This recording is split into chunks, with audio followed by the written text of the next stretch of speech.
Then we have the awkward slow wait of is it actually working? It does appear that it is, so I think we are live. Welcome everybody to the Making Awesome podcast. This is season 2, episode 42. So remember, don't panic. We have the team from ChampionX, more specifically DiamondBack Nozzles here. Gentlemen, give me the Backstreet Boys, the who you are, the where you from, the what you did, and as long as you love me. Harris, why don't you go ahead and start first since you're directly next to me? Sure. Yeah, so as you said, my name is Harris Taylor. I've actually been working with US Synthetic, the company that produces the DiamondBack nozzles. US Synthetic is owned by ChampionX. So I've been working for that company for 14 years now. I started in our automation group, producing the equipment that we use to process the diamond. From there, went on to one of our key accounts, working with our customers, going out and visiting our customers, working with them. And from there, actually transitioned into this project, working on DiamondBack nozzles, and recognized the capabilities we had there, also the need that existed. And so, kind of made those first prototypes and helped get this off the ground and get it going. Another question was where I'm from.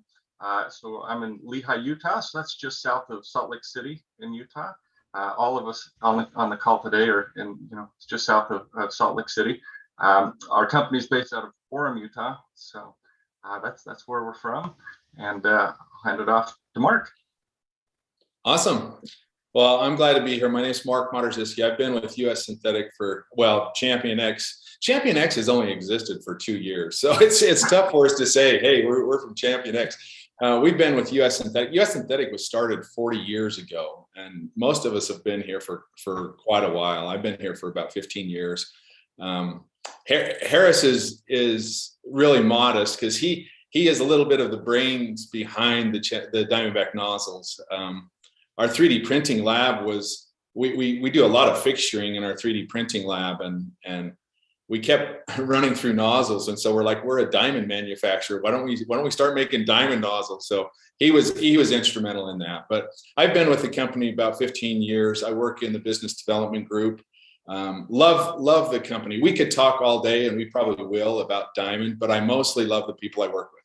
It's a great culture. It's what's kept me there, and just really enjoy it. Any place that you can have a guy that prints his own sign for his 3D printing lab there. Is that a printed sign? That one is not a printed sign. Okay, I was gonna say it looks very much not printed. No, that one he had made. Although the trade shows we've been to, Rod's our man. He goes and makes the signs for us, lights them up. He'll print them. It's been awesome.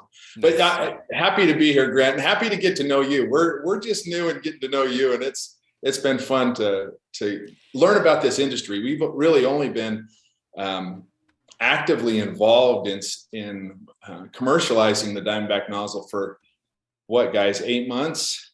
Yeah, maybe a little more with the Kickstarter. But, yeah, this is an actual Kickstarter success story for those that don't know, and I've absolutely shit on Kickstarter multiple times and told people it is not a pre-order. It is not a pre-order. It is not a pre-order. And for those that have banned me from the Facebook groups for 3D scanning, that's for you guys, because realistically, you're wrong. It's not a pre-order. Read the damn terms of service. But in the case of the DiamondBack nozzle, you guys, I know the story. We're gonna get into it. I want to let Rod introduce himself. Yeah. But the story was really cool the way that Marc explained it to me. But Rod, go ahead. I don't want to get too far into it. Yeah. So my name is Rod Guerrero. Thanks for having me. I am the 3D print manager at US Synthetic. I have been in the company for over 10 years. I started in research and development, and then moved into testing. And then now I'm actually, helping out with DiamondBack nozzles as a student engineer. Currently going to UVU for school for mechanical engineering. Should be graduating here shortly. So, we'll get there. So, but yeah. How many printers do you have? What are they? Right now we have 3 Raise 3D printers, the E2s. We have 3 of we have 2 Ultimakers. So one Ultimaker S5 and the Ultimaker 3 extended. We also have a PolyJet object printer. And then we have 2 form labs and then 2 MakerBots. Okay, so you got a good mix of them. Mix. The PolyJets are a love-hate relationship for me. I don't know how they are for you. We have an Objet 30 Alaris that is very much a love-hate relationship. Okay. No, I feel you. You know, like it takes a lot of maintenance for them. Takes a lot of work to get them up and going, and it's a constant maintenance. But they do come out with amazing parts. They really do. That is the benefit. Okay, so let's then kind of talk about how this all got started. So from my perspective, a buddy said, "Hey, have you ever seen this nozzle?" He sends me a link to your Amazon page. I said, "No, I've never heard of it." And about 10 minutes later, he says, "Well, tomorrow you're going to test it for me." I'm like, "What?" He said, "Yeah, one showing up to your house tomorrow morning. So toss it in a printer. I want a video of the unboxing and I want a video of it testing." It's just a good friend of mine who happens to work for a really interesting company that we will not discuss here on the podcast. But he said, "Yeah, just test it out. I want to run it on some of our printers here.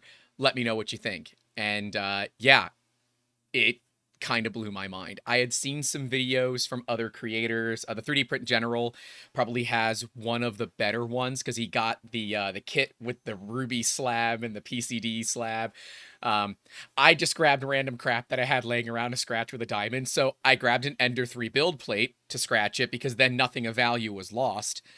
I definitely don't have a hate for Creality here. I grabbed a mug and a bunch of other things just to try to scratch it. And those that are part of our Patreon, of course, patreon.com/3D Musketeers, I will never not take a chance to do a call to action when given.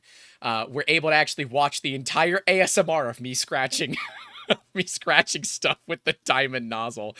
And the fact that all of the pictures that people saw in that video, all the macro photos, were done after the test is what surprised the hell out of me. There was no damage done to the nozzle.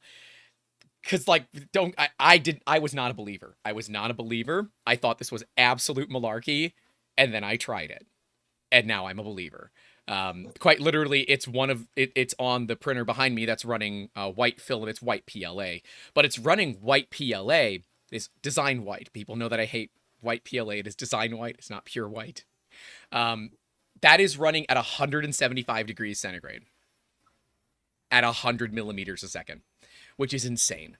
And that alone proved to me that whatever you guys have put in this special sauce that is this nozzle is pretty insane. So can we talk about how this came about and how the nozzle itself became a thing? Because you guys have experience with PCD, which is polycrystalline diamond.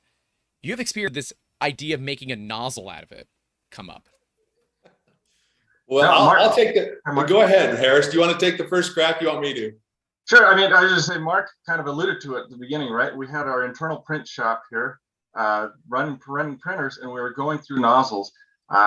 In particular, for our abrasive filament, we were running a ruby tip nozzle, and those are pretty delicate. Many of them break and fracture. And then, like Mark said, the individuals in the print shop were like, "Hey, why don't we use the diamond?" Obviously, it's going to be hard, so wear resistance, but also the thermal properties and thermal characteristics of the diamond were a perfect fit for the application. As you just mentioned, the special sauce, right? That thermal conductivity of diamond, it outshines even copper or silver in its ability for thermal conductivity. And so those were kind of the initial ideas. And then on the side, I run my own 3D printing business, a 3D printing service business. And I found myself, wanting to change out nozzles to steel nozzle for running abrasive filament. And on my particular printer, just the setup, it would take a good half hour to make that changeover. And so it was a pain point for me. It's like, I don't want to spend my time doing that. And I was like, why don't I make a nozzle out of diamond? Because I was, as I mentioned, working for the company for over 14 years. Several of us came together, had the same idea around the same time. Even Rod had this idea and submitted, an invention disclosure of the same type of nozzle. With the experience that I had at US Synthetic, working as a product manager for one of our customers, I knew our internal capabilities to process the diamond and get it into the proper form that would be required for a nozzle. And so I just started, running that process and shaping that diamond and getting that first initial prototype. And when we had it and ran it and saw the results, that was kind of the inception of it, the start of it. And we're like, hey, we got something here. Let's keep going and keep developing it. And I don't know. That's kind of my version of it. Marc, you have anything to add? No, I think that's pretty close. I mean, to Grant's point, we've been making diamond for almost 44 years. We've done a lot of different things with diamond, and a lot of people, ChampionX does a lot of stuff in the energy industry, the oil and gas industry. Right. But we've always been kind of diamond guys, right? We felt like diamond was an underutilized engineering material, and we found ways to put it to work, if you will. So one of those ways is in drilling applications. And we've done that successfully for a number of years. Another interesting application is in renewable energy. It's actually a really good material for diamond bearings that can be used in underwater. They're called hydrokinetic, marine hydrokinetic systems. It's basically windmills in the water to generate energy in places off the grid. And so we've always kind of been a company that's willing to look outside the box and look at new things. And I do think Harris touched on it, that really the impetus of the nozzles was our own lab, right? When our own labs come in and saying, hey, we make diamond. Why don't we make a tip that I don't have to change out? And so I think that was kind of what got the wheels going, and we did it. And I don't know, Rod, do we use anything else now? And you're the guy, right? Yeah, I mean, obviously, all the printers that we print a lot of carbon fiber. I mean, we go through a ton of carbon fiber, and I got just sick of switching nozzles out. And yeah, anything that can be used with our nozzles, it has it. So yeah, all of our printers do have it. So yeah, and I think that's partly because, I mean, when you're in a diamond manufacturing facility, we have about 800 employees at our facility, and we're making diamond, every day, around the clock, for different applications, right? We needed fixturing, cube assembly stuff. I don't know all of the fixturing that we would do, but we needed fixturing that would kind of hold up, right? You're dealing with a kind of an aggressive material. Literally one of the most abrasive materials on the planet, if not the most abrasive. I mean, your jigs need to be able to handle it. Exactly. PLA is nice, but when you're dealing with diamond, it's not so nice. But anyway, it's been great. It's been a lot of fun. The culture at US Synthetic is on the DiamondBack Nozzles team. We're actually a small kind of skunk works team. We were kind of given a little bit of a guardrails, and hey, just go out, go try some things, go see what you can do. And so we really went into it in an investigative mode. Even when we launched our Kickstarter grant that you mentioned, it wasn't one of those things that we were preloading stuff. It was one of those things where, like, look, we've dealt with business to business customers for years, and we know how to do that. Big. Yeah. It's way different. It's way different. And we didn't know. And so we're like, okay, so why don't we go to a place that we can listen and learn? Part of kind of the engineering style that we have at US Synthetic is patterned after the Toyota production method. So it's just in time. It's very much, they have a term called going to Gemba, or going to the place where work is being done and learning. And so that's what we used Kickstarter for. We're like, look, we're going to deliver these nozzles, but we're going to go see what people say about them. Yeah. For us, the dollars, the conversations were probably more important than the dollars that came through the Kickstarter, because then we could hear what people were saying, and we had some ideas from our own perspective of what the value was. But we wanted to prove that out, just like we're doing with you, right? We wanted to say, okay, well, we think this, and this. Do you see that? And if the answer was no, then we would have probably gone down another path. But that's my 2 cents. And I can say, I am not being paid. I have, I have to obviously do my full disclosure here. I have received a care package that includes this wonderful Callahan Auto Parts shirt. For those that haven't watched the videos where I went through this nozzle, I made Tommy Boy references specifically around where Zelensky is asking them why they don't have a warranty on the box, because it makes the customer feel all warm and fuzzy inside, because their biggest competitor is E3D, and they make the Nozzle X, which is very clearly upfront, guaranteed for life. And in my interview with Sanjay, they have never had one come in, ever. Now, those of us that have used hardened steel know there are some challenges to it. I will say, similar challenges with diamond. It's just in the reverse. It's not adding 20 degrees, it's subtracting 20 degrees, kind of dealing with the extra oozing. But they did also send me, and I have it here, this lovely US Synthetic leather box in it, laser engraved. It's going to be hard to pick up on camera, but laser engraved Diamondback logo on some foam, as well as the 2 remaining Diamondback nozzles that I did not have to complete off this set of the 0.4, the 0.6, and the 0.8. But to me, the funniest thing in there was a copy of the limited lifetime warranty. Something that, admittedly, I didn't spend more than maybe 10 minutes trying to find it on the website, that I couldn't find. And so the joke is quite literally perfect, because it is exactly the way that Tommy Boy says it. If you want me to take a dump in a box and write guaranteed on it, I will. I've got time. And it's literally, and I wish I was recording myself when I opened this, because I was one, speechless, which anyone that has watched the channel long enough knows is very uncommon. And then 2, was just cracking up, because it came folded so that there's a logo on the bottom of the shirt. It's got their Diamondback logo.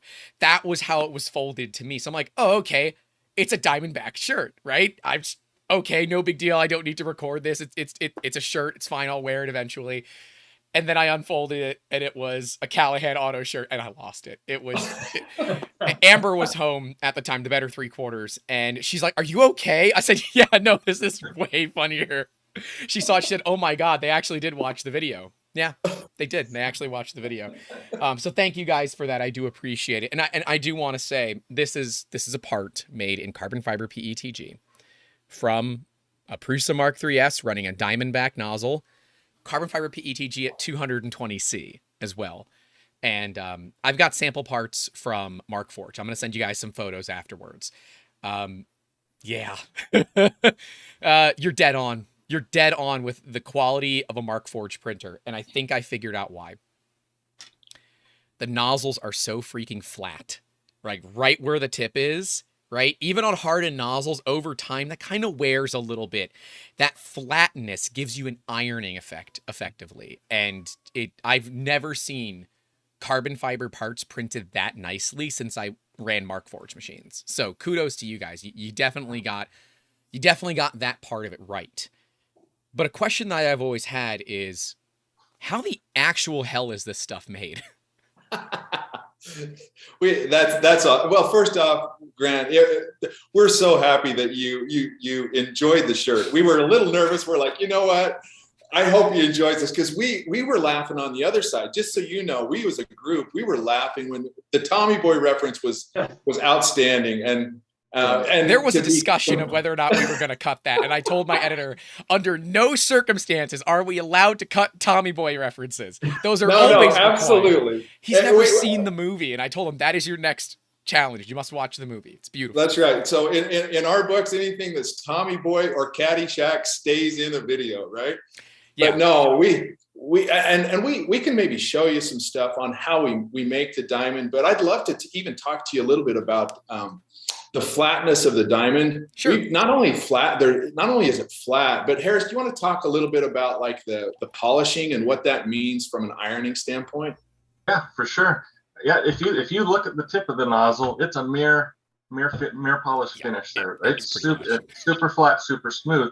And diamond, one of the properties of it is a low coefficient of friction.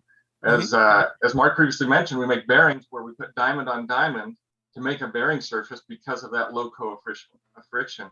And so that all of these things kind of couple together, as you just mentioned, producing great surface finishes, great layers as that plastic's extruded. Because what's happening is that surface is dragging over the top of the plastic, And that was intentional, purposeful in the design of adding that polished tip to be able to achieve those type of results. It Awesome. was unexpected, right? A lot of nozzles have the flat tips, but they're machined. I think you guys are using a surface grinder to get them this flat, because I don't know of any other processes that will get it as functionally flat as it is. And yes, it is a mirror finish, because I remember I had moved the cat bed is like where I do a lot of the tight shots. This is the stand-in for Victoria, our director of marketing. When she's not around, she needs a stunt double. And I set it up on a build plate, on a Prusa build plate, so I would have something that's non-reflective. And I had so many issues with lighting because it kept reflecting off of the tip of the damn nozzle. And for those that don't know, like, they've taken such attention to detail. The nozzle diameter as well as the logo are in the tip of the nozzle too. Like, they're on the sides of the nozzle, which is just ridiculous. It's ridiculous. Easter eggs everywhere. It's like that little flex. You didn't need to do it, but you're like, but we can. And these guys know this. I mean, Rod and Harris will know this. There's a guy that works with us. His name's Jarrett Meyer. And all we have to do in a meeting is say, Jarrett, I just don't think we can do this. And it's literally like, right, the following week, we've got Easter eggs coming out our ears. He is awesome. He's kind of our diamond shaping specialist. The reverse psychology guy. No, but he's awesome. He really is. In fact, we'll have to have him on one of these times. But we'd love to show you how. If I've shared with you a little bit of a video that we could walk you through, if you're okay with that. Yeah, let's do it. Let's do it. Awesome. We pull this up, and we'll talk through it as we share. Basically, what we do is we take diamond powder. These are diamond crystals, man-made diamond crystals, and we put them into can assemblies. Now, the diamond powder is much the same consistency as flour. It's really, really small. You put it in what's called a heater assembly. This heater assembly is basically a cube structure that goes into what's called a cubic press. This press is about 9 feet tall and about 40 tons. Jesus. So then you run pressure on these anvils that come together, this six-sided system where these anvils come together, and you run about 1300 degrees C temperature through this heater assembly, and you put pressure about 1 million pounds a square inch. What you're doing is you're replicating how diamond is naturally formed in the earth, and you're doing it in about 10 minutes. Right. So under those conditions, the diamond crystals, you actually put a tungsten carbide slug in with the diamond crystals for one thing, and that's to pull the cobalt. Cobalt sweeps through the diamonds as the diamonds form diamond-to-diamond bonds. So that's why our tip is black. You've got cobalt in there as well as it's a sintering process. It's called sintering. But that's kind of the how-to of how it's done. We attach it to a lot of our the applications that use our products. Diamond is a really difficult material to work with. You can't weld it. You can't. It's difficult to attach, so you have to do things to attach it to. So that's one of the reasons we attach it to tungsten carbide in that process, is that it's easier to braze or press fit or do different attachment methods. Now, I do want to go over, we got a few comments already. We got AJ Royal saying, when I saw the specs of this nozzle, thermals, friction coefficient, etc., I thought it was another one of those too good to be true products. Same. I thought exactly the same. But after checking into the company and seeing the history with diamond, and especially in the oil and gas fields, I was convinced. If something holds up in those fields, it'll hold up anywhere. Yeah. For those that don't know, oil and gas, kind of a tough industry. And there's a lot of money in it, obviously, if you've been to a gas pump lately. But it's also something that requires stuff to never break. And if it does break, you better have at least 2 or 3 replacements on hand at any time, because downtime is measured in seconds, and seconds equal dollars, and you don't want to lose seconds. We've got Kasap Mandinga is asking if it's radioactive. I don't make the names for these people, but he's asking if it's radioactive. Not that we're aware of. Okay, because cobalt is sometimes naturally lightly radioactive. Yeah. I guess we can. I might have to go grab a Geiger counter and find out one day. I'm curious. It might not be dangerously radioactive. Yeah, but... the amount of cobalt is very, very small. In fact, what happens is the diamond crystals just in the crevices, and we actually have technology to remove the cobalt. We can leach the cobalt out of the diamond as well. And I shouldn't say it's a polycrystalline diamond, right? It's multiple diamonds that have been bonded together, but the trace amounts of cobalt are relatively small. My brother, he's Tarsman013 in the comments. He's asking what PPE requirements are needed to handle that diamond powder. That's just a curious question. I'm sure it's quite a bit, because I can't imagine breathing in diamond is all that good for you. Yeah. We have PPE that within the facility when you're doing certain things that would require that. So it's part of the manufacturing process. We have some. I don't know what are the is it like our sandblasting, and when we're working in that we actually have PAPR systems that I figured it was like a PAPR system. Air blasting. There's a ventilator with PAPR. Everybody's got their nitrile gloves on. And we've gone through OSHA requirements on all of that stuff, so we're pretty comfortable with keeping people safe. And frankly, that is one of the key factors. We want everybody to go home to their families. They didn't come to work to get hurt there. We want them to be back with their families. And I like that, right? A lot of companies take safety as a secondary concern rather than something that is, always at the forefront of what they're doing. So to me, safety is something that you don't mess around with, especially with 3D printers, specifically resin 3D printers. Obviously, resin is toxic. That's a recurring bit on the channel. There's normally a thing that comes up here. I can't do it on a live stream, but whatever. Because that liquid polymer resin is quite toxic and will have problems with your skin over time. And no, that's good. Ben Brady is actually asking the exact next question I was going to roll into. And it is the big question. How the actual hell is that diamond tip held into the brass nozzle housing?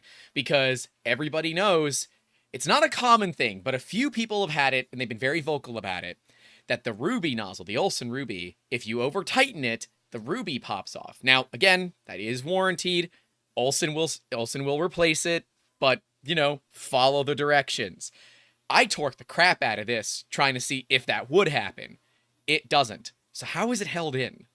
Yeah, and we can tell you a little bit. We'll go into maybe a broader picture, because we can't go into exact every detail. Just because there's some trade secret kind of stuff there. But no problem. We've been working with diamond, like I say, for 44 years, and we've learned how to attach it to a number of things. So centering is one of those ways, right? Diamond centering is actually a mechanical way to attach it to tungsten carbide. We've done press fitting, we've done brazing, high temperature brazing.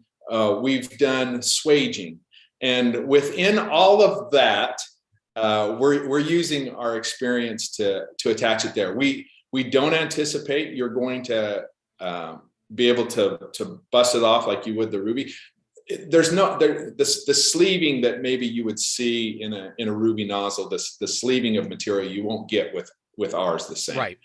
With this design, the cross-sectional area has not been reduced, and so what a typical standard brass nozzle, the torque you can apply to that, the same you could apply to this nozzle, because the housing is brass.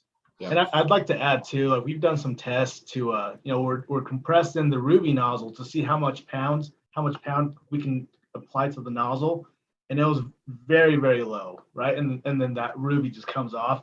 With our nozzle, we were getting like 1,000 pounds of pressure on that tip, and it was not budging. Yeah, and in full disclosure, there, it's probably not low to the folks that make the ruby. Now, it's just low to our standard at US Synthetic, right? We're used to kind of pushing that diamond to its limit, so we kind of know the operating envelopes of where we can go with it.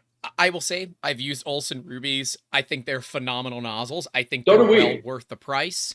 And especially before there were other options, it was kind of the only player outside of hardened steel nozzles. But even over time, especially if you're trying to go high temp. The Olsen Ruby, to me, it takes its wins at high temp.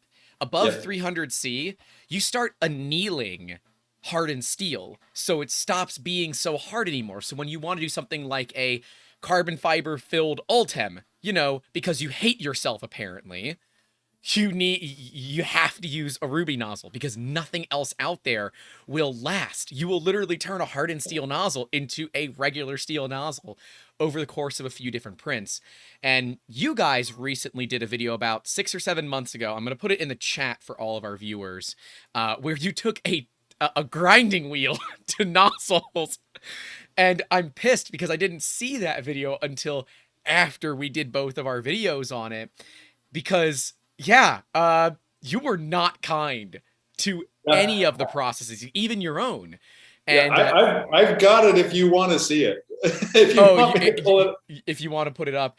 Before we do that, we do have one other question from Kasap. He's asking, any plans to create a diamond line thermal break? What would we say, guys? It's funny. We're just getting started here, right? This, I mean, like Mark said, it's only been a few months. We've been commercial. We're going to continue to innovate, I mean, there's other wear points on the 3D printer where we know diamond will excel.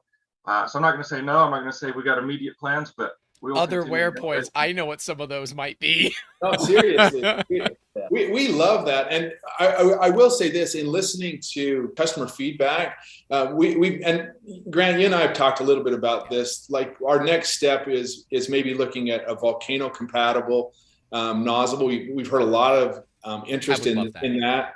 And we're headed that direction. In fact, probably sooner than later, you're going to start to see Diamondback volcano compatibles. But we're just getting started. We'd love to talk about every opportunity. Awesome. Yeah, Kasap said the exact thing I was thinking. The extruder gears, right? I have a Lulzbot Taz 6. It sits up above me, and I've had that printer for 6 or 7 years. I was like within the first 50 that were ever ordered from Lulzbot, and I have replaced the feed gears on that thing like 4 or 5 different times, because even with normal materials, regular steel, which is what they're made out of, wear down very, very quickly. But the other printer that's up there, which is my Fusion 3F410, runs a volcano setup, and I would love to put a diamond nozzle on that, although that's got its own issues with a meter-long Bowden tube, because I don't know. I'm going to eventually probably convert that to a Prusa setup, where it's using a Prusa extruder and all that stuff. But yeah, let's see that video real quick if you got it handy. Awesome, you bet. And I as we were playing this video, I will say this, Grant, we completely agree with you that ruby, tungsten, hardened steel, all great nozzles. We think that's awesome, and I think it's showing where the industry's going, right? Yeah. Dealing with more difficult stuff. We think it's, they're all an improvement over a brass nozzle, and brass got us going. So we're about to show you what we did in the shop, and this was just for fun. We weren't trying to, there was no point in this. We weren't running filament. This isn't a standard wear test, but this is us having fun in the shop. So I'll just, that's the wrong one. Let me pull it up. Sorry. You're fine. All right. When I saw the video, I said, damn. Damn was the only thing that I could muster, because it really did blow my mind of how strong this is, because I'm not used to diamonds looking like this, and my expectation was that it was diamond lined, that maybe you would have had a material that you could stick diamond to on the outside. But that's what a lot of people ask. They say, "Is it just a coating?" Mm-hmm. But that's not the case. The black tip, that portion is solid diamond, so there's no coating that's going to wear off. And I'll talk. I don't know if you can hear the I can sound, hear it. or maybe I'll turn that down. But full disclosure, the wear test specific to brass, all of them are running at twice the speed, just so you have an idea. Yeah, brass nozzle's gone instantly. Hardened steel puts up a bit of a better fight, but It looks cooler doing it, I'll tell you that much. This one we wanted to describe the nozzle. You can figure out what we were doing. So Yeah. Polyphobic coatings, yeah. The tungsten one was the one that interested me the most because that came very, very close to surviving quite a bit. And I have some tungsten nozzles, hilariously. yeah, and they're absolutely good. And it took a little longer, right? Yep. Full disclosure, the ruby popped out there. Yep. And then this. and other than where the person grabbed the brass a little bit, the damn thing is basically unharmed whatsoever. And that is what blows my mind the most. Okay, so your viewers need to know, Grant, that what you told us was you should have taken it off of there and printed it. Then I would have been really impressed. Yeah, I would have loved to see that nozzle with that damage to it, because that's gonna be tough to replicate in a printer running again. But like I think we discussed how Stefan of CNC Kitchen, he routinely will cut a nozzle in half. He did it on the Revo, he's done it on the Obsidians, he's done it on a few others to show what the interior structure looks like. And that to me is what I'm most interested in, because again, it is dealing with how long can I expect this to last? Because, well, the carrier is brass. And as we all know, brass, a little soft, a little squishy. And I've always been curious, and when you told me, I said, we got to save the answer for the podcast, is over time, since I am printing abrasives, there is brass in this nozzle.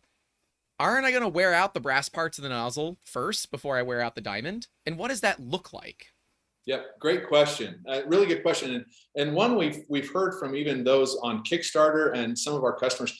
So we ran some wear tests, and full disclosure, we did not cut it open to see if there was wear in the body. But we ran, I think it was, what was it, Rod? 5 kilograms of carbon fiber through. Yeah. We ran it through a brass. We only made 1 kilogram through a brass nozzle. Right, and then we were pretty well done. And then we compared it with some of the others, and all of them got to that 5 kilogram endpoint. But then we measured wear, right? And ours showed no measurable wear at the tip height, or orifice, and none, 0. So yes, we think it probably will. One of the things you need to understand, and Harris, you probably can talk to this better than I can, the dimensional. How we've built the tip as far as the tapered center bore to handle more of the reduction of the material is all in diamond. So the workplace of where that reduction happens is in diamond. Is there more that you want to add to that, Harris? You were the genius behind that one. Like you mentioned, all the reduction is within the diamond. That doesn't mean there'll be no wear in the brass. There's going to be wear. If I said there'll be no wear, then obviously I'd be lying. Right. But where, I mean, if you think about the volume of the material flowing and then the velocity, so that velocity increases substantially as you start to reduce. And so out of the very tip, and that's why the very tip being diamond, I mean, it's going to prolong the life of the nozzle. And then the dragging across. So you get height wear as well as orifice wear. All of that's going to be protected by the diamond. Up to this point, we've never had any nozzle returned to us for a wear issue or wear concerns. Eventually, yeah, there'll be some wear on the brass. And like I said, we're here. We want feedback. We're going to continue to innovate, continue to push out better product, better technology. You know, a high temp version is on the docket, a high temp version that's got maybe, better wear properties in that base material than brass. And so, I mean, really this was, let's work fast. Let's get it out there. The other reason for brass is so there could be a drop-in replacement, right? You don't have to like super change your parameters and printing parameters to accommodate it. And so where the main portion of the main housing is brass, it could be a drop in and just start printing with it without changing much. The other key point of that too is just manufacturability, be able to produce and keep it at a price point where we could offer it to the consumer level. We start doing some exotic materials, manufacturing costs go up. So that there was thought and purpose put behind, why brass. but we're not going to stop there. We'll keep innovating and keep improving from there. And that's good. That's what I'd like to hear. And, you know, I will say there are quite a few comments on both of the videos about the cost. And it's something that, you know, a lot of people can't get past. But if you are putting a nozzle on a printer that is half the cost of the printer, okay, one, why? Unless, you know, you have access to them for very, very little money. Why would you put a $100 nozzle on a $200 printer? But two, your $200 3D printer is not even having an all-metal hot end.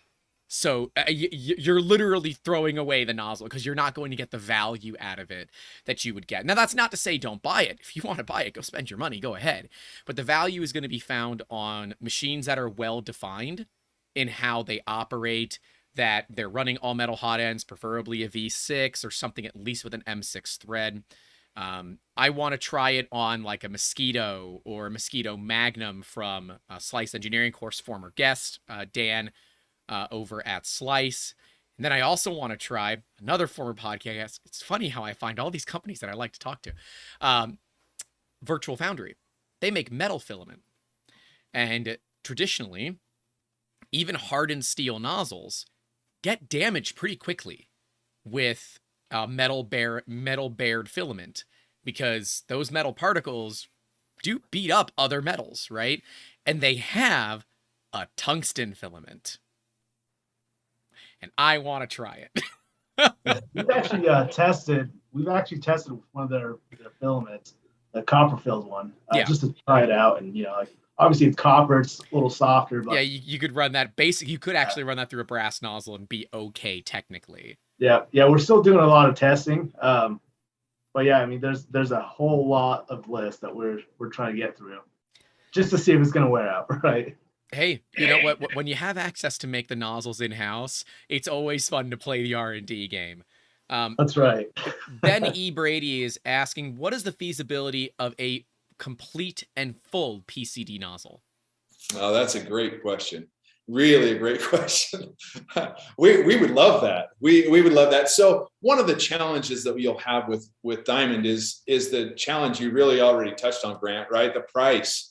It goes up. The more diamond you have on anything, the price is going to go up. Just that's where the cost structure is for us. Because it's really difficult to machine diamond.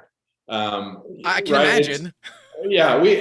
Honestly, we kind of tell the story that it's kind of like being given a 2x4 and say, okay, go make a table. With a 2x4 is the only material you're going to have to be able to, you know, saw through the table. You can do it, just going to take a long time to do it. So there's a lot of engineering that goes into it. We want to do that, are interested in doing that. We'll see how it goes. Early on, we want to get certainly the thermal conductivity benefits of an all diamond nozzle would be through the roof. It would be amazing. Yeah, it's already pretty thermally conductive as it is. It really is. It surprised the hell out of me. It still blows my, like, I have a little note on the printer that says, Diamond, do not run stock temperatures, because it will fail and you're going to have a lot of problems. But I do love the fact that I could run something like, it's not poly. There's a filament from 3DX Tech that is, you want to print it between 305 and 315. Well, if I can go 20C colder than that, outside your capability of your process. Yeah. And yes, you can take printers higher than that, but generally they need chambers, which definitely not working on a solution for that. You know, and there are a lot of solutions like the Wham Bam Hot Box that are just off the shelf, but they are not heated. They're passively heated by your printer. I'm working on a solution that is actively heated, because I believe that is what is keeping a lot of printers like Prusas, like Raises, like Ultimakers from exceeding 300 centigrade. Because ultimately, most of the materials above 300 C need actively heated chambers, and they need them to be very hot. You know, if you can get above 100 C in a chamber, and you can get above 400 C on your nozzle, you can print anything. Any material out there. But yeah, it's kind of crazy to say the least. So what kind of limitations do you see in this platform? With the nozzle specifically, Yeah. so we know from working with Diamond over the years, Diamond will turn back to graphite at 700 C, about 700 C. If you don't leach the cobalt out of it, is that? I'm looking at you two, Rod and Harris, to correct me if I'm wrong, but 700 C That's accurate. is a limitation for the diamond itself. Now, that's pretty high temperature if you've got a whole entire diamond nozzle, right? That's really good, but it's going to be probably the material that you're working with, right, as far as temperature windows. You know, one of the things we really like about diamond is it doesn't have a lot of limitations. There's not a lot of issues that we're going to run into as far as wear goes, abrasion. It's going to be just fine. I don't know. Do you guys see any limitations? Probably speed, as far as how fast we can get them out. I was gonna say one concern I've heard is just the brittleness and breakage. Like, oh, this is gonna just break, crash into your bed, kiss that nozzle goodbye, right? But while diamond is brittle, the polycrystalline structure makes it pretty tough, right? Think about it. This is the same type of diamond that's being used to drill in these drilling applications and hitting impact as it's drilling. So yes, while it's a brittle material, but it's a tough material at the same time. If you happen to have the wrong Z offset in and hit your bed, I'm worried more about your bed than I am about the nozzle. And that's funny because Creality printers, and I routinely mispronounce it, but it's called carborundum. It's Latin, I learned. Basically that carborundum bed is silicon carbide. It's sandpaper stuck to glass. And routinely people will take their nozzles and drag them across the bed. I'm like, well, there goes your nozzle. Oh no, it's fine. It still prints good. It is stringy a little bit. It's probably wet filament. It's not wet filament. You've probably dragged your nozzle across your bed because your bed is made of sandpaper. It doesn't, I don't get mad. It's just certain things about this industry piss me off. Like the fact that everybody, when they have printer problems, always use white filament, so it's impossible to see the problem.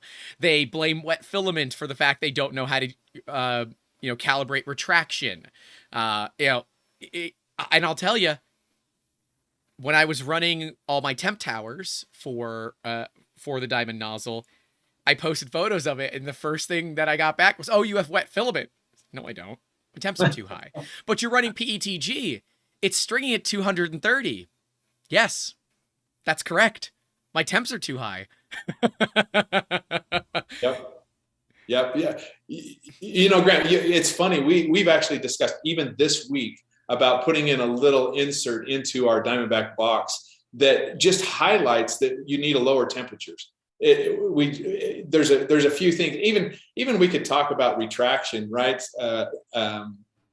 Back pressures are lower. There's a few things because of the thermal conductivity of diamond that it's. Once you dial it in, I shouldn't say dial it in. It's easier. I think it's easier to dial in just with the standard settings, but people aren't used to going that low, and we need a sign that says it's okay. Go ahead. Yeah, I would agree. I think some sort of, or even if there's like a QR code that takes you to the site and then there's a whole explanation of it, and if they don't scan the QR code, they didn't read the damn manual and it's not your problem. But the thing that I would love to see, and it's because I think it's hilarious, is that the diamond nozzle comes on a ring. Yeah.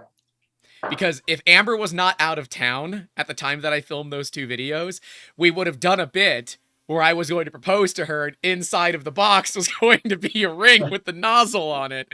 And I did that for some B-roll. I made a ring that fit my finger and screwed the nozzle into it.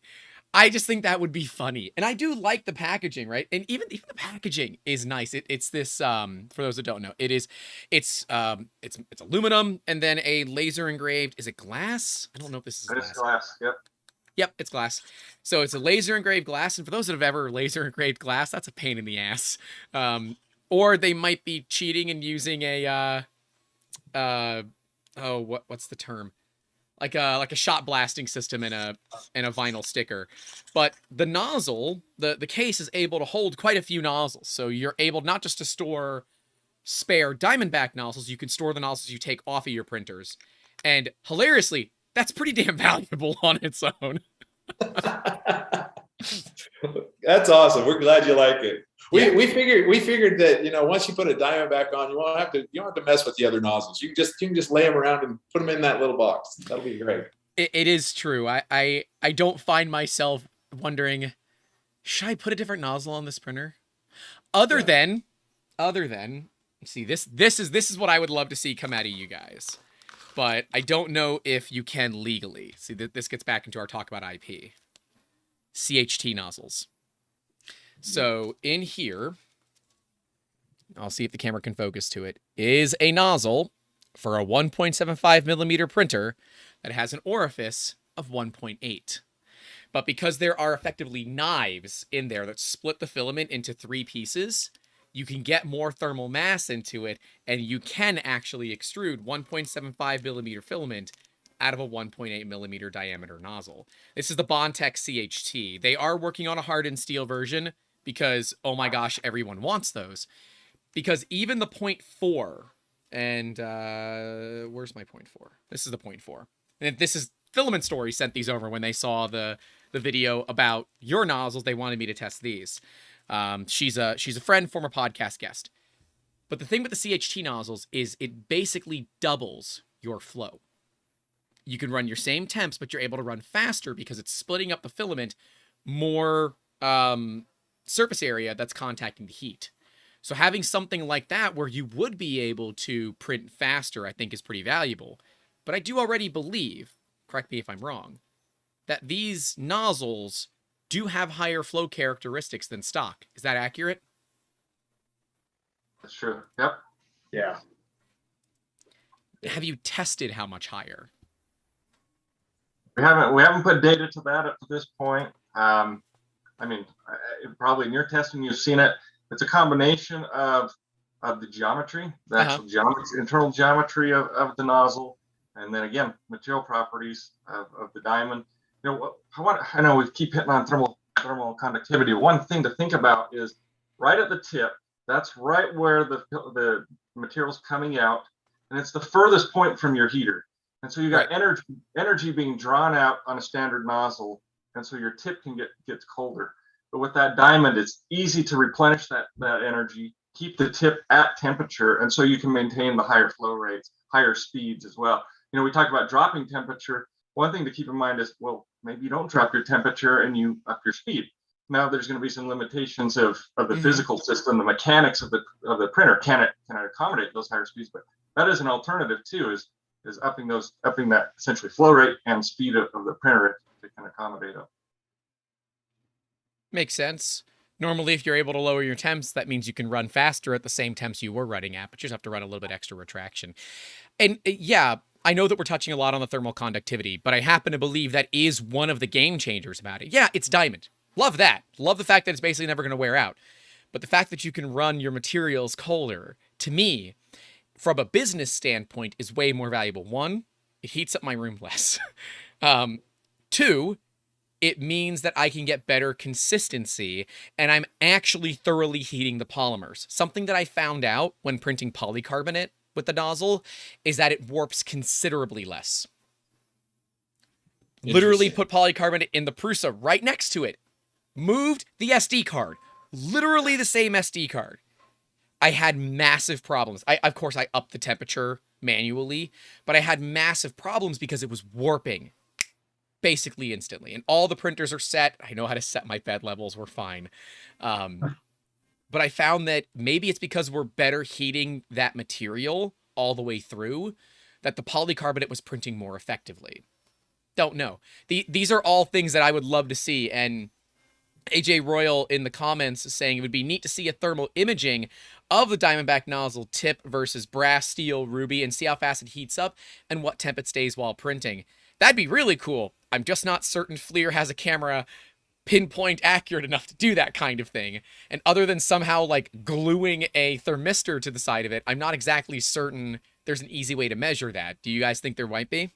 Well, it's funny, and Harris, Rod, feel free to jump in as far as if there's something technical. I was thinking about when we went to the Rapid show just recently, and we actually took a little bit of like a science experiment type viewpoint. Our booth, we basically set up and we had ice at the booth, right? And it was like a science fair. Oh, because right? it's thermally conductive. It's thermally conductive. Right. So what you can do, and we had those discs, and actually brought it down and said, hey, go ahead and see if it's yes, the numbers aren't there, but you can actively feel the change in that thermal transfer of it's basically the heat from your body going into the ice. The I don't should know. melt through the ice quite a bit faster too. It right? does. Okay. It absolutely does. I mean, you can. It's funny. Most people, when they grab it, we did an ice sculpture once with it for another business, and we actually had diamond discs, and you were drawing your initials in the ice sculpture, and it was phenomenal. People were like, "Hey, you need to make like ice sculpture picks," and we're like, "No, we just want you to see It's this." such a niche market. Yeah. You'd sell like 100 of them a year. Seriously, half of them would be to people that have no idea how to use it anyways. Yeah, but the folks that were there, they're like, "This is really cool. This is." I'm like, "Yeah." Anyway, That's the difference between B2B and B2C marketing. Yeah. There you go. Rod, Harris, is there any other way that you know how to? We're actually trying to do a test right now with thermocouples and putting it on the discs, but we're kind of focusing our focus on more design work for new nozzles and for different printers. So we're kind of focusing on that versus a little bit more testing on that stuff. Have you ever made an ice cream scoop with it? Because AJ's saying make an ice cream scoop, I would actually buy that. I would love to see just put the Louis Vuitton logo on the side of it, license it out to Louis or Gucci or someone. I hear you. No, it's funny. I don't know. See, my kids are a little bit older, and Harris and Rod, they've still got younger kids. Every one of my science fairs for the last 10 years have been about some material property of diamond, whether we're melting something, you're cutting that something. family. Oh yeah, seriously, we are absolutely recycling diamond. They're like, how does this kid know? Well, my dad does this, and here's some diamond. You want to hold some recycled diamonds? Yep, exactly. Now, how are you sourcing these diamonds? Is this like industrial diamonds? Are they coming out of mines? How are these diamonds being sourced to start this process from the beginning? Yeah, great question. So we used to, back in 1978, when we first started, we were actually making diamond. Okay. All you have to have is some carbon material and put it under heat and pressure, and you get diamond grains. In fact, in the 1950s, General Electric actually discovered how to make diamond. Diamond is a relatively young material when you compare it to other materials that have been around for thousands of years. But so in 78, we were making diamond grit that wasn't even in the oil and gas industry. It was used in the machining and milling industry. And we actually had oil and gas customers come to us and say, hey, we think you could do some things as you center it. So to answer your question, we used to make it. We made it originally. But the price of just the diamond grains, there wasn't a huge market for it. So it's easier to buy diamond grains now from all over the world. There's man-made diamond. We don't typically deal with natural diamonds that have been mined, just because you don't get the consistency that we need. We're looking at consistency, repeatability. So we're getting man-made diamond in that powder form from different companies all over the world. And then we process it at our facility. Okay. To take it, to center it to that solid diamond structure.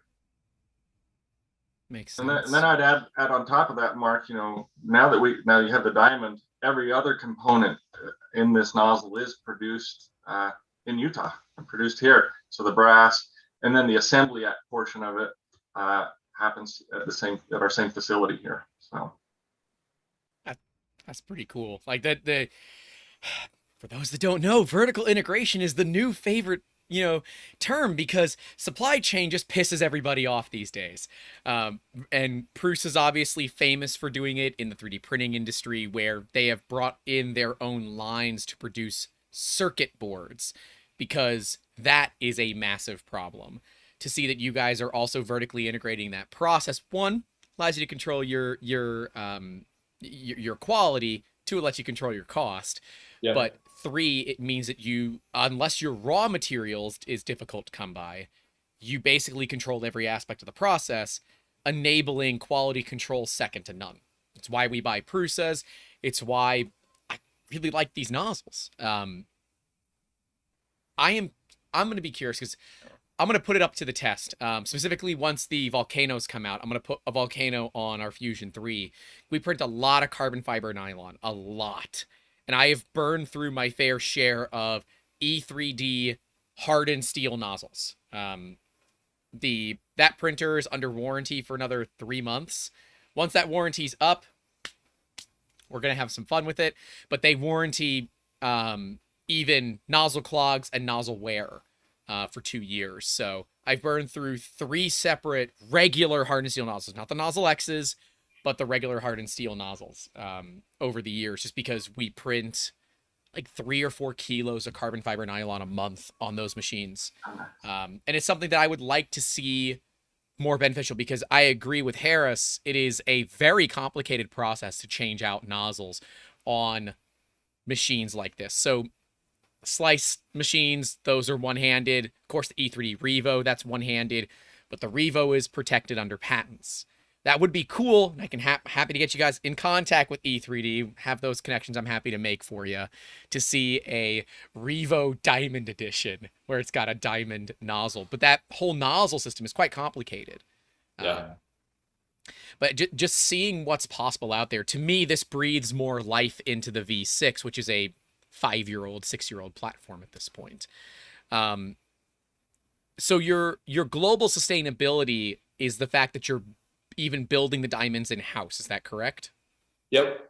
Okay. Yeah, it's all in our facility in Utah, and we love the idea. We would love the idea of being the diamond inside of every nozzle, right? The Intel inside idea.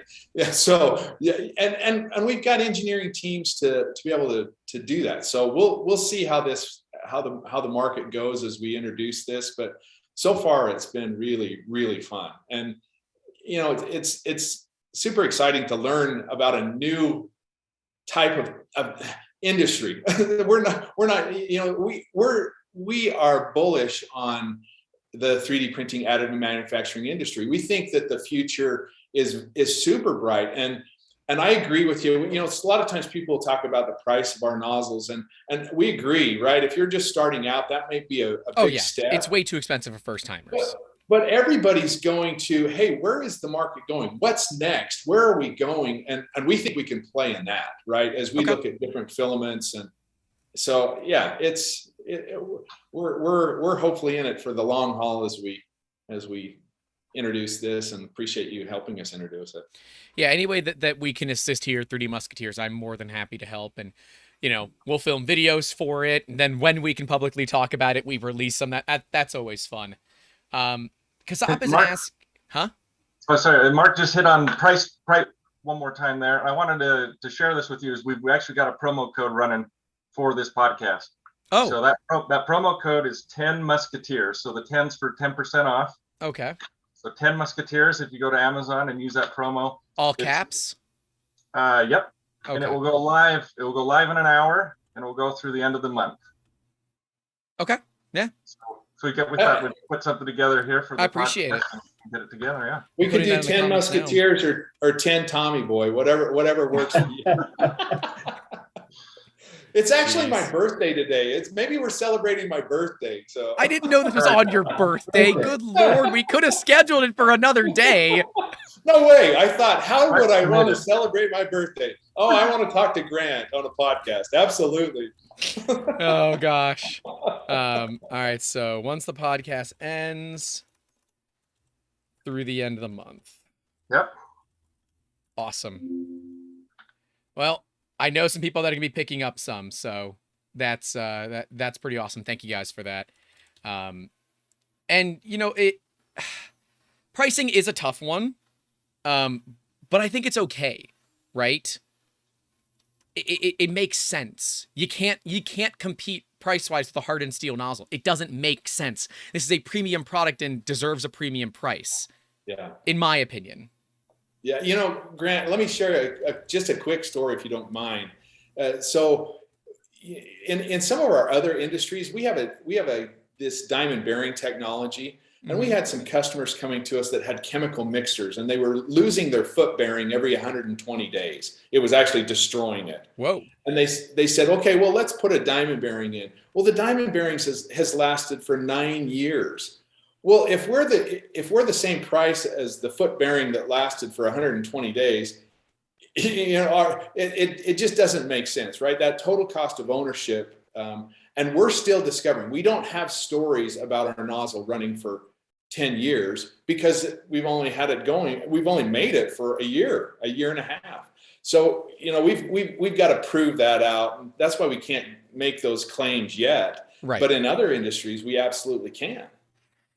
Yeah, there's really no good way to test this without spending tens of thousands of hours and tens of thousands of dollars on filament. Yeah. You literally just have to run carbon fiber nylon through this for months on end straight. I don't know if there's ways that you can run like, so Mark Forge is of course known for their continuous carbon fiber, which is where they lay carbon fiber monofilament into the print as it's printing. That's their big patentable thing. If you could run a similar carbon fiber monofilament through the diamond nozzle you just put it on a big loop and have it run for a month, and that simulates X amount of wear. It would be cool to see if, but probably more likely when, you'll get wear. Yeah, no doubt. Yeah, 9 years is pretty insane. I would guess that the answer for 3D printing is never. You will likely damage the nozzle some other way before you need to replace it. You'll probably damage it by over tightening it and the brass threads strip out or something stupid before you end up doing that. I'll say this: if you wear one out just through normal wear, running carbon fiber filament, I want it back. We'll get you a new one. I want it back. I want to see it. I want to learn from it because I don't think it's going to happen. Sanjay said the same thing. He said if anybody ever has a failed Nozzle X because of wear, send it back. We want to see it. We want to test it. We have Stephen Thomas said he joined in late, but he's wondering if there will be a 0.3 or a 0.25 millimeter nozzle in the future. So I've got here with me. Oh, there's more than 3 there you can see. So we have a 0.25 that's coming out, as well as a 1.0. So like Rod said, our focus has been a little more on product expansion, more offerings, and not only a V6 compatible and Volcano compatible, but beyond that as well. So that's a lot of our efforts are around that at the moment. And so within the next month, those will be live on Amazon. I'm very excited for that. Let me interject a little bit on the 0.25. Okay. Because we had some questions on that, like, okay, why a diamond for 0.25, right? You're going to run an abrasive filament, chopped carbon fiber filament, and you're just going to plug it. Well, yeah, you are. Yeah. The orifice is the orifice size, and if you're trying to push something larger than it through it, it's going to clog. Why we did the 0.25 is, I personally had ran a 0.25 nozzle. It had been like 2-3 years ago, and it clogged up. It clogged up, so I took the thing off and just reverted back to my 0.4 and didn't run it anymore. We thought, hey, let's make one with that internal geometry that we have with the coefficient of friction of the diamond. Well, let's try it. And so we produced one. We saw great results. We sent out to the nozzle to some beta testers, and we've been super impressed with what they've been producing with them. Just the fine detail, the reduced clogging due to the diamond nozzle, and you'll get the wear properties too. It's not going to wear out if you do glow in the dark. It might have those smaller particulates that you could print with. And so, we got to definitely be cautious with that 0.25, that don't try and run your chopped carbon fiber nylon through it. But we do feel that, that the diamond will provide some value and benefit even with those smaller sizes, that smaller orifice. That's something to think about, right? Because a lot of especially the good chopped carbon fiber. I am a 3DX Tech fanboy. Matt is a close friend. Although I don't know what's happening now that they've been bought. We'll see. But I've used their H2 nozzles for years on our printers. They're tool steel and they run well. I have no issues with them. But I run their exotics. So our exotics basically are 100% from 3DX Tech. And I think they have some of the best carbon fiber on the market. And that has always been my concern. It's why when my buddy sent me the nozzle, he said, test carbon fiber. I want to see if it clogs. And I'm wondering, and we have a couple of people asking about this too, is it somehow aligning those carbon fibers as it goes through to keep it from clogging the nozzle? Is there some special geometry that's occurring to create that where you're not really clogging a 0.25? Because, that scares me to even want to run carbon fiber through a 0.25 or glass fiber even. Right. Yeah, I like I said, if you put in chopped fibers through that 0.25, there's going to be a propensity for clogging. Like I said, just the geometric size of that orifice is there. But like I said, there may be some other abrasive material such as glow in the dark, or your white colored, where you get the wear benefits. But yeah, we got to do additional testing, and what we'd probably like to do is make this filament's been tested and works, because there's quality control of the filament too, right? What's going into that filament, and that will have an impact on whether nozzles clog or not. So it's why we try to buy American when we can. I've been playing around with Polymaker filament. The owner of Polymaker is really active in the community. I said, all right, let me give him a shot. And recently we did some, what I thought was wood fill, but apparently they don't make wood fill, but it looks just like a wood fill plastic to me. And it printed like it too. It's stringing like crazy. But apparently it's because it was a low density PLA and it was foaming and I didn't realize it. Everyone screws up every now and then. But yeah, for the most part, we print with Printed Solid, who recently was bought by Prusa Research, but they're still going to be producing their own line of Jesse filaments. I think it's very consistent. We've had only one issue in well over 100 spools where I actually had wet filament. It was actually wet. And I can prove it because I still have the part that was wet. You can actually see the what'll look like Rice Krispies, little bubbles and dots. Yep. And it sounded just like it when it was printing. Yes, this is a very large part. This is about 16.5 inches long. PETG too. Wow. But yeah, that's the kind of stuff that wet filament actually is. And there are systems out there to dry it. I didn't realize it was wet until it was way too late. But this is always interesting to me about the tech itself. And do you think that playing in this nozzle industry, seeing that you can do pretty small orifices with diamond, is this opening up other doors that you didn't think would necessarily be open because of this, finding with the 3D printing industry? What would you say? Well, I don't know if we've a lot of. I'd like to say that we have really focused on, hey, this is exactly how we're going to roll everything out, Grant. But it hasn't. We've pivoted as we've listened to customers. Like, for example, we were having fun with the nozzle tip as far as engraving the 0.4 or putting in all those Easter eggs. Well, we heard that it was difficult to see the 4, so we changed, and so you'll see on the new ones, like the ones you have. I don't know if on the original one you actually had it engraved in the brass, the size of the nozzle. I think it was, and it was also on the nozzle itself. Just so you know, our first ones it wasn't, and so we were listening to the industry, and so in some ways we're listening and reacting, and I think that's good. That's a positive thing. We do have I think these guys always wanted to go to a 0.25, and you always want to do a 1.0, and then we've always wanted to do volcano compatible. Yeah. And then the industry keeps telling us high temperature. You need to do a high temperature, and so we're kind of reacting that way. I don't know. That's kind of a weak answer to your question, but that's how we've rolled, really. But that's what business development looks like, right? You're listening to your customers and you're transitioning what you're doing to meet their needs. Spoiler alert for those that don't know, that's how companies should operate.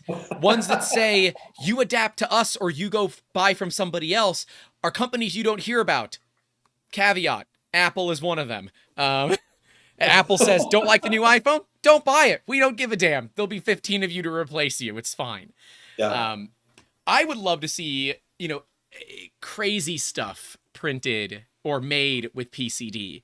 I don't know how much of the channel you guys are aware of, but I suffer from a back injury. I have 2 herniated discs. So it doesn't hurt here or here, but it's right here is where it hurts. We'll leave that one alone. That's a Tommy Boy reference with a 2x4 behind me. But I would love to see the ability to have diamond parts for humans. Is it something that could be ISO 1345 certified, which is the process for internal biocompatibility? Yep. No, actually, you're absolutely going down the right path. We have done some projects and worked with some groups that actually have spun out and done some things. One of them is a company called Micron they were looking at hip joints. Yep. And then they were looking at do you guys remember if it was something to do with the vertebrae? It was. I'd have to go back and look at probably what the mating surfaces. They ran into some hurdles just with the I don't even know the body that would determine whether you can put it in a body. Put diamond in a body. It would have to be in with different materials, biocompatible. Right. I'm going down a rat hole that I probably shouldn't, but we did work with this group a while ago, and I know that they're still in existence. We haven't. We've stayed in more of the industrial side, more the wear parts. This is the first time we've stepped out to I think I mentioned a consumer market. Right. Mostly it's finding wear materials in industrial applications, but I think there's tons of medical device, materials that would benefit. The other place that I see, and this would be interesting to see if it's possible, is aerospace. So 3D printing has kind of revolutionized the way that rocket engines are made. A good friend of mine, SJ, they kind of wrote the book on printing an Inconel, right? And so you'll use high-powered lasers with a high heat chamber, and you'll selectively sinter it. Normally LPBF, layer powder bed fusion, DMLS, direct metal laser sintering. One of those few things. They're, of course, now working with Velo 3D for that big Velo energy, because I can say that because it's fun. Do you think it's possible to basically take that PCD as a powder form and print it for aerospace applications, things like nozzles or, tips for rockets for re-entry, because, of course, thermal conductivity matters a ton. I just think there's so many applications, and I just don't know what the limitations of the tech are. Yeah, for us specifically, we absolutely have these kind of conversations all the time. Our business development group, honestly, it's like a kid in a candy store. It's fun. It's really fun. The limitations for us is the size of the diamond. Those cubic presses that we showed you in that example earlier in the podcast have some dimensional limitations as far as how big we can make that piece. That makes sense. Like, for example, in a diamond bearing, we're putting diamond pads in a circular ring, but they're pads. I don't know what's the biggest we can make, Harris, as far as like a cut? Roughly an inch diameter. Or Whoa. I got in trouble for talking in inches last time, so 25.4 millimeter diameter. And then roughly an inch tall. I mean, that's kind of a general size. Wait. So this is a 9-foot diameter machine. that can only make something that's an inch square. Yeah. Well, think about it. You're compounding it down to like Mark said, over 1 million psi on that cube that goes in. Yeah, it's crazy. And so in order for us to talk bigger dimensions, we're going to either have to segment it or put it in some kind of a pattern. And another thing to keep in mind, wherever you have diamond, so even if it was in your back, right, Grant? If you had diamond, you had to have diamond on mating surfaces, right? It can't. And also in a machined environment, if you have diamond that's mating on a metal, all you're doing is machining the metal. Because diamond will just grind it down. You have to have diamond on diamond to be able to actually, the thing. So Kasap is talking about space application. He's saying it's hard to grease a part in space. Yeah, that's true. Low friction interfaces are very ideal. So if you did make some sort of a PCD bearing designed for a solar sail on a spacecraft, I mean, that would be pretty much game changing in terms of low friction application, especially for something like that would go on the ISS or an unfurling of a spacecraft. You're really only going to do that once. It's really only got to work once. But something that needs to be moved often, like a mechanical arm, that you can't just hop out of the space station and go, put a grease zerk and just pump a little bit of grease into it every couple hundred hours. That's just not something. And let's be real, people don't do that on Earth. They're not going to do that in space either. That's right. That's right. No, he's really, it's really true. If you can have diamond mating parts and you can keep those parts cool. So diamond will degrade. Even though the coefficient of friction is super low, it's still a friction generating, heat generating. And unless there's a way to dissipate that heat, that's why an underwater application or, an application where you can control the temperatures is ideal, because you can pull the heat away as the diamond being liquid cooled. So I'm bullish on our diamond bearing business as well. I think it's unique technology. It's a little bit of a game changer. It's being proven in an underwater environment to be really, really helpful, really useful, and frankly, it gets away from the problem with greasing a bearing is, I don't care what you have in the bearing. As soon as that bearing the seal on the bearing fails, the bearing is toast. It's ruined. It's done. Yep. So it's unique that you can have a bearing material that you actually remove the seals, right? You actually eliminate that. And we've put them in under like river waters that have like sand and gravel and granite. Well, of course, diamond's just going to grind that up. It's not. We had one customer that was using this hydrokinetic tool. They threw sand and gravel at it to see if it would run better. All it did was polish the diamond, and it was quieter. They're like, it runs better now that I've run sand through it. That's the testimonial, right? That's on the website. We wanted to see what would happen, so we ran sand through it. Exactly. It polished it. Polished it. Yeah. No, it's hilarious. It's fun. That would be the, I have saw blades that have tungsten carbide teeth on it. Seeing a PCD teeth on a saw blade would be cool. Ben E. Brady is asking, what challenges have you encountered in addressing a consumer market as opposed to the industrial market you've been used to? Oh, that's a great question. Can I answer this one, guy? Oh, I've got, you guys are going to laugh here. I hope Harris and Rod are both laughing, because so one of the challenges is how we deliver it, right? How we deliver the parts. We're used to delivering trays of diamond parts.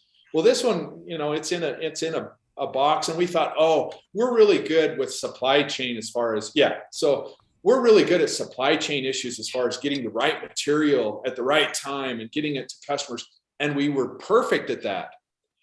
It was the business development and marketing side, me, who looked at boxes. And I'm like, oh yeah, we can just get boxes. And I've got box manufacturers coming back saying, no, that's going to take this many weeks. Well, as we've sold, we've gone through enough boxes that we're like, okay, our supply chain issues are with boxes, not with the material.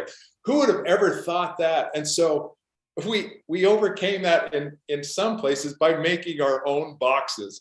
We did this for a limited run. We started making our own boxes. We're meeting in the parking lot of the Smith's Food King, passing it from one person to another, say, hey, you do this process to make the boxes. Anyway, we're over that, but that's something we didn't see. We were not used to the consumable side of selling.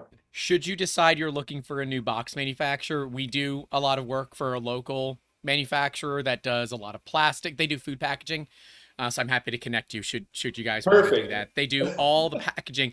Their claim to fame is they do all the packaging for Mr. Beast Burger. Oh, perfect. Yeah. So, crazy, weird YouTuber pop-up shops, and they do all the packaging for it. That is a funny one. See, to me, the difference between our industrial clients and our consumer clients is how often my phone rings. The consumer clients want to talk to me for hours. The industrial clients are like, here's the CAD file, print it. When it's done, ship it. Here's the credit card, charge it. Okay, thanks. We're going back to work now. The consumers want to talk. They want to learn. Industrial could not care less. Is all your specs right? Yep. Your tolerances are right? Yep. You can validate that? Yes, I can. Cool. We'll take this many, send them here, get it here by this date. Here's the purchase order. Take care. Yeah. Consumers, so can you tell us how the technology works? How is 3D printing functional? Spoiler alert, that's actually why we started the YouTube channel, because I answer the same questions all the damn time. And I can just say, oh, we have a whole video all about what 3D printing is. Go watch it. It's an hour long. And then they would come back and still ask the same questions. You didn't watch the video. Now I can say we have a YouTube channel, and there's more to it than that. We have cool companies that make diamonds as guests. Never thought we would be there. Kasap is wondering, what is the coefficient of thermal expansion on this? I actually have that chart. Let's see if I've got it. Because unless you geniuses know exactly what it is right there. I don't want to misspeak, so if you've got it. That's what I have. You guys tell me if it's right or wrong. There we go. Yeah, that's very little. Yeah. Is that measured in microns, or what's it measured in? So that's a factor. Let's see here. Or is it a factor of thermal expansion? It's a factor per degree Kelvin, right? Okay. He's saying, I do love me some charts. So I think we're hitting the right target market there. We can help you. This is like eye candy at our facility. Well, we talked about this prior to coming live, that one of the things we're going to be doing here on the channel is challenging manufacturers and the claims that they make, challenging specifically the 3D scanner manufacturers to their accuracy claims, because I'm sorry, but the CR Scan Lizard at $400 or $600 retail is not going to meet or exceed my $20,000 Artec Eva. And yet they have exactly copied the specs of it. I can promise you. And you know what? If I'm wrong, it's going to put Artec out of business, right? Like instantly, because who the hell would spend 20 grand when 600 or even 1,000 gets the job done? We want to hold manufacturers accountable. Artec claims that their scanners can hit 0.1 millimeter accuracy. I've never gotten better than 0.15 out of it. And that extra 50 microns, when you're expecting X and you're getting Y, is not good. Another great example, they say that a computer with the specs that we're running, a Ryzen 3750H and a GTX 1650, should get 2 to 3 frames per second on an Artec Eva. It gets 15. The Eva Max is at 16, so it's very close to its max. I would love to know that. They're wrong in a good way. But no one talks about this. We want to change that. And the charts, of course, are always tough to trust, right? Yeah. Knowing what your industry is, I have a much higher chance of trusting you guys than I would, I don't know, some random company that comes out with a competitor diamond nozzle that has no experience in it, right? You guys have clearly done your math, done your research, and done your testing, whereas a lot of other companies haven't. So there's value to that exists. Well, thanks, Grant. And one thing I will say is, we're I don't want to say we're our worst critics, because there's kind of a problem-solving culture at our company, where we've got engineers looking at some of the work that we're doing, saying, hey, how can I help? Can I help you clarify? And we can test that. So for example, like the chart I just pulled up, and I think it was Rod, didn't you talked about, we have tungsten on there. What we're meaning is tungsten carbide, cemented tungsten carbide. That's right. What we mean by that. But there are different types of tungsten, right? So in some ways, it's our own engineers coming back and saying, hey, we ought to adjust that to be more accurate. So we're going to make some changes even on our chart to say, hey, that's just so you know, this is what we're actually talking about, because there's some room. That's why even when we talk about diamond, right? Some people are like, well, diamond and polycrystalline diamond, those are two separate things, right? Single crystal and the material properties of single crystal is different than polycrystalline diamond. Can we talk about that real quick? Yeah, you bet. Or when you finish whatever you were getting to, yeah, I want to talk about that for sure. No, it's really good. So I think the point being is we're trying to check ourselves and be accurate, because there's ways to misunderstand that. So we're not trying to mislead. If somebody looked at the chart and said, well, tungsten is actually this and tungsten carbide is this, we meant tungsten carbide. We'll go back and fix that. But yeah, let's go ahead and talk about single crystal and polycrystal. Okay. What would you like to know? What are the differences? So I'm a layman, right? My knowledge does not extend to diamonds beyond what the diamond store tells me, and understanding that the entire diamond industry is basically purely designed by De Beers, and the diamonds are not as rare as people say, and it's all a farce and this and that. That's my knowledge of diamonds. I don't know anything about the differences between polycrystalline and monocrystalline diamonds. So can we talk about, like, yeah, for sure, why one over the other? Yeah, we'll even tell you a little bit of a story of another startup that we did internally at US Synthetic. It was a company called Suncrest Diamonds. We don't support it anyway, but we ran it for about 15 years, and it took single crystal diamond that had been mined from the earth, and it has all diamond has a chemical structure. And with Suncrest, we actually took the chemical structure, we studied it, and if it had certain elements in it, we could change the color. Putting it in our press technology, we could change the color of a diamond that you would put on a ring. So if it had boron in the chemical structure, it's really cool. If it had boron, it would change that single crystal diamond to a blue color. If it had nitrogen, it would change it to a yellow color. The idea is putting it back into our press technology. It's like putting it in the earth for 10,000 more years. It would finish the diamond in a certain way. So I think Harris has touched on a little bit. A single crystal has a natural cleavage plane. That's how diamonds are shaped.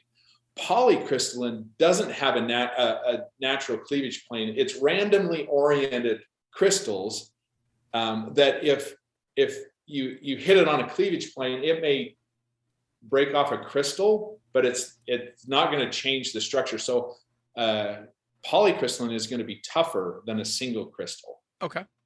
Does that make sense? Yeah, it does. So you got those. More things are connected to more things. Yeah, and I'll throw out just one more thing, because sometimes we get confused. People get confused when we start talking about diamond. There's also diamond coating, like chemical vapor deposition, where you coat something with diamond. And I think a lot of times people get confused that maybe we're doing that it's a diamond coating. It's not a diamond coating. A diamond coating will ultimately wear off. Right. Ours is a crystalline structure substrate. It's a solid chunk of diamond. How many solid carats? Chunk of diamond. Pardon? How many carats is it? Oh, good question. Have we measured that, guys, on this one? Is it like on the V6 version here, the VV6 version? It's I think it's like 0.15 carat diamond tip there. So, Grant, I think this is important that you do this in a ring and tell your wife that you gave her a 1.6 carat diamond. That's a big stone. No, he said 0.16. 0.15. Yeah, 0.15. That's nothing. Okay, that's real tiny. We'll send you a disc I think our disc is 22 carats. We'll send you a 22 carat disc. You can just to play with. You can put it on a ring. I know she's listening, so I'm not going to say what I want to say, but I will message you. I have a plan. and I'm going to need some help. You know, one of the funniest stories, I have to tell you, one of the funniest stories when we first started making diamond, there was an old engineer that worked with us. His name was Robert Farr. He actually took a brass ring, just a standard brass ring, and glued some of the diamond crystals on it and took it home to his wife. It's legendary. It's actually in our history book. It's awesome. Yeah, I am the type of person that would make a joke like that. Yep. I'm the one that spent a fair bit of time trolling through printables to find a model of a ring that had an M6 thread. I couldn't find one, but I found one with a smooth bore, so I sized it to fit, and then I just used your nozzle to cut. Well, actually, I didn't. I used a generic brass nozzle to cut threads. And I'm not gonna kill this expensive nozzle this way. So I cut the threads with a generic brass nozzle, and I screwed it in for the video. I bet. Oh yeah, I've got all the other prototypes that we had. So we had different prototypes of rings here. Oh, that's cool. I'm sure the real ring is somewhere over here, but the side of my desk is a disaster because we're busy. Hey, Mark, do you have one of the diamond rings on? No, he doesn't know about him, Harris. Do you have one on to show him? Oh yeah, I do. Sorry. You have a PCD diamond ring? We did. Can you see that? Can you see this? Yes, I can. So we've inlaid. This one is about 22 carats. Jesus. We actually sold them. This is just us, Grant. I mean, we are trying everything. We sell them through. We worked with a group called Elysium Black Diamond. So you can go look up Elysium Black Diamond. We made the initial rings of Elysium Black Diamond that I'll tell you one thing, for party tricks, to go somewhere and melt ice with your ring, it's legendary. I need one of those. I got to figure out if I can even afford it, but that is so damn cool. I'm sorry. That's like, as a geek, right? You know, you see all the rings that are like the tungsten with the inlays of like dinosaur and meteorite. Those are cool. A 22 karat diamond ring made with over 1 million PSI of pressure, you know, synthetically. So cool. So cool. And it looks freaking gorgeous. Yeah. Full disclosure. I mean, obviously there's a gold inlay in this one as well. Just it's a little pizzazz, right? You know, pizzazz. There you go. You know. Duff is asking, crazy idea, no idea if it would work. Would there be any beneficial applications to diamond embedded filament? I don't think there is, but other than really destroying nozzles. Yeah, I was going to say, you might actually find a way to destroy our nozzle. I mean, if you want to think about it, you could maybe, just coming to my mind now is, you know, make custom little grind wheels or something with it, because the plastic would be essentially the matrix. You'd heat up. I mean, you'd have to sinter away the plastic, though, right? Yeah. So you run into the same problem you do with Virtual Foundry, which is dimensional accuracy. Yeah. That's a tough one. Would be cool, just for the pure purpose of because we can. But yeah, running diamond filament through a diamond nozzle would destroy your diamond nozzle. It's certainly. Hold on. Oh, damn it! I'm gonna argue that. So I don't think it would destroy it. You know what it would actually do is it would polish. It would polish the internal bore. Now, is the wear rate going to be faster than just carbon fiber? Yes, but initially, so for example, with the bearings, again, we haven't done this, so I don't have anything to go off of. But the bearings, when they rub on each other, they actually polish each other and get each other smoother to begin with. So running a diamond filament, it would actually smooth that bore even more. I can hear your R&D department firing up the machines as we speak. No, seriously.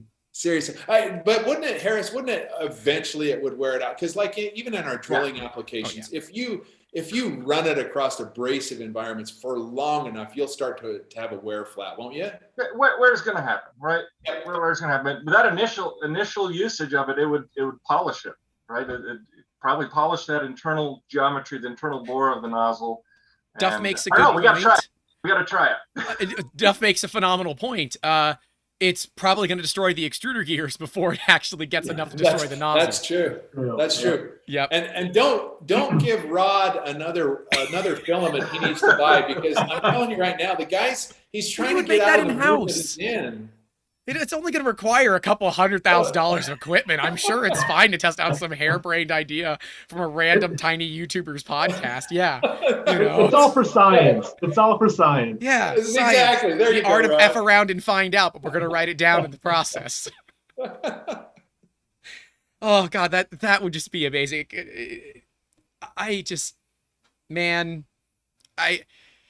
Seeing the potential here. Right.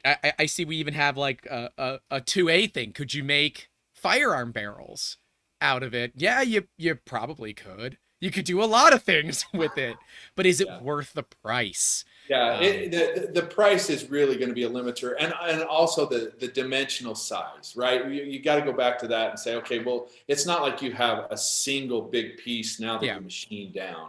We would have to really work on it. Are you able to machine it at all? Yeah. You just have to use diamond cutters, right? Well, so in fact, I was down on the floor yesterday I was thinking about our lapping, where we do some of our lapping, and we go through a lot of grinding wheels, right? We go through a lot of tons of grinding wheels. And we actually have diamond embedded on the diamond wheels. So you actually have to have that, or we just put machining the wheel. But yeah, we do it every day. We machine down and lap the size of diamonds for some of our other applications. Dimensionally, putting chamfers on some things. That's too cool. Next time in your area, which seriously. I've never been to Utah, period. I'm gonna have to come take a trip out there, because it sounds like the kind of video that I'm not even focused on filming the video. I'm focused on learning as much as I can, and at the same time sharing it with other people. And we're going to end up having to blur out half the video anyways, because there's all these, technical things that we can't show. But to me, this is what this industry is all about, right? 3D printing is about pushing the boundaries of what has been thought to be physically possible, right? The fact that you can take traditional manufacturing of something like copper, aluminum, titanium, tungsten, Inconel, that you can normally mill on a 5-axis, no problem, and then be able to 3D print it and do things that traditional manufacturing is quite literally incapable of doing, proves to me that we're pushing the boundaries. And I think that this first kind of foray into this industry of the PCD diamond nozzles shows that there is so much more left, right? For a while, I've been not as bullish as I'd like to be with FDM. It is plateaued for me, where not a lot has happened. Yes, we've got some printers that are faster. We can do multicolors. But I look at, where is the money? The money is in Ultem, or, polyether imide. It's in PEEK, PEC. It's in the high temp stuff that the average consumer can't get a hold of. And when you see technology like this come out at a price that, while is not cheap, it is plenty affordable, which I think is the key. It is affordable. It's not cheap. It's not supposed to be. And it enables somebody to take a literally sub-$1,000 3D printer and have it quite literally compete with an $18,000 Markforged, or now $22,000 Markforged. Yay, supply chains. It blows my mind. And in fact, I'm going to prove how good this is in an upcoming video. I've got a friend, and I will talk to you guys about this off stream, but I've got a friend with a really cool machine who's going to tell us how good these actually are. Awesome. There's so much, I think, out there that this industry has room to grow, and it involves companies like yours that are willing to think outside of the box of a problem that they've had for years and never thought the solution was standing in front of them the entire time. So I think that's pretty cool. How long were you guys dealing with the standard nozzles before you decided, oh, wait a minute, we can actually make this? Yeah, I would say what was it, Rod? I mean, Rod, this was prior. This was like in Mike and Jacob's time, but I would say we were probably we've had a 3D printing lab for how long? I don't even know. Like 5 years. 5 years Easily. Yeah. So probably 5 years of dealing with stuff, and then finally came into that. 2020 is when we had the first prototypes available. So 2-3 years they probably dealt with it. Yep. And Grant, I want to reemphasize, we would love to have you come out. We would take you on a tour. You would have a great time. I know that it's difficult to travel a bit in traditional ways, but man, if you make it out this way, we'd love to have you stop in. Next time I get out to the Midwest, we're absolutely going to do it. I do want to tour a lot of the big area additive manufacturing, the BAM community, which kind of sits in your area, the Midwest, to kind of see printers that you can stand in, and what those look like, what their kinematics look like. Because YouTubers have talked about it in the past, but very few of them have gotten into how are they able to do it in a way that still allows them to run, certain speeds and that kind of stuff. And of course, if there are any doors that I can open up for you guys in terms of getting OEMs to carry the nozzles, let me know. I'm more than happy to do that. I don't have a lot, but connections with companies, something that I've built up throughout the years. And I think the more people that are able to see this, the more that will realize that it's not just the price. The price is what limits the people. But I think there's a good point there. Because you don't want this on your average, everyday $200 printer, because that person's not going to understand the benefit. As a business owner, the fact that I will basically never have to change the nozzle on this printer ever again is pretty damn cool. And I agree with AJ Broyle. Vision Miner's probably a good company I can get you guys hooked up with. Awesome. They're the type of company that would carry something like this and retail it no problem. But any final thoughts before we wrap this one up? I don't know. You guys, I talk too much. So, Harris, Rod, any thoughts you want to share?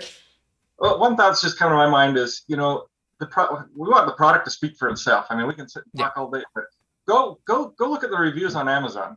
Those are real reviews. They're not paid for that. Those are real users that bought them and voice their opinions on what they're seeing and what they're experiencing. So. And we're looking at them. Okay, what are they saying? Are they having any issues? But we're super optimistic with what we're hearing, what the customers are saying, and excited to just keep moving forward with this. Love it, Rod. Anything from you? No, I think that's it. It's mostly just getting the word out, right? We're such a new company that we're still climbing this ladder, and obviously not everybody knows about us. But we do want to be that number one on nozzles, and the more people that are aware about us, the better it's going to be for us. The better we're going to be able to develop new products for this. So I'm looking forward to it. I really am. AJ says the one thing that we haven't talked about, and it's actually true, that how much cleaner the nozzle stays and how much easier it is to clean it. Oh my gosh. I can take a brass wire brush and just clean it and not care. It's not going to hurt the nozzle. That's right.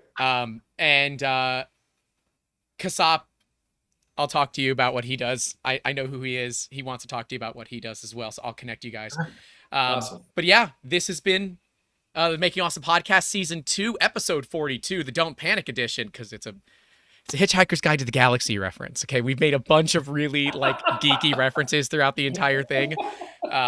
Yeah, and then the 2x4 that's been sitting behind me. I never have 2x4s in my videos. It's been there specifically for the Tommy Boy. It doesn't hurt here or here, but right here. No, your face is fine. Jesus, what happened to your face from the lady for the chicken wings area? And I tell my staff all the time when we work on products that are Hail Mary, said we don't call it a Hail Mary, we call it a chicken wing. Because at some point you got nothing to lose. And that was the impetus of the movie. None of you have seen Tommy Boy out there. People in the comments, go watch Tommy Boy. A lot of the jokes we made this episode will make a ton of sense. That's all we got for you guys today. Stay safe out there. Don't forget to call your loved ones. And as always, keep making awesome. Have a good one. Oh yeah, code 10 Musketeers for 10% off. Hell yes. Through the end of the month. We'll see you.